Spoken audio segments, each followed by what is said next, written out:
Hello everyone, today I'm going to show you how to install a boiler. Firstly, the boiler installer arrives at your home. This may include checking the condition of the existing heating system components.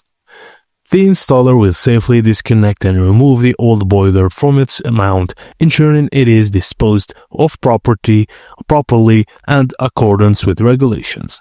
The new boiler is installed according to the manufacturer's instructions and industry's best practices. This step emphasizes safety and efficiency.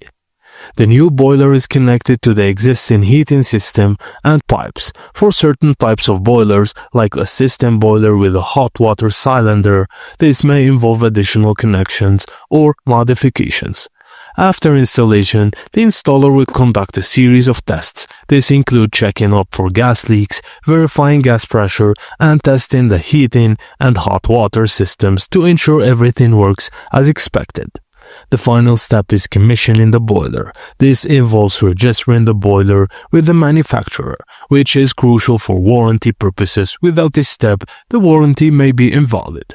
After installation, he will review the operation of the system with you and provide any necessary instructions on usage and maintenance. And that's it, guys. Thank you for watching, and please don't forget to like and subscribe for more.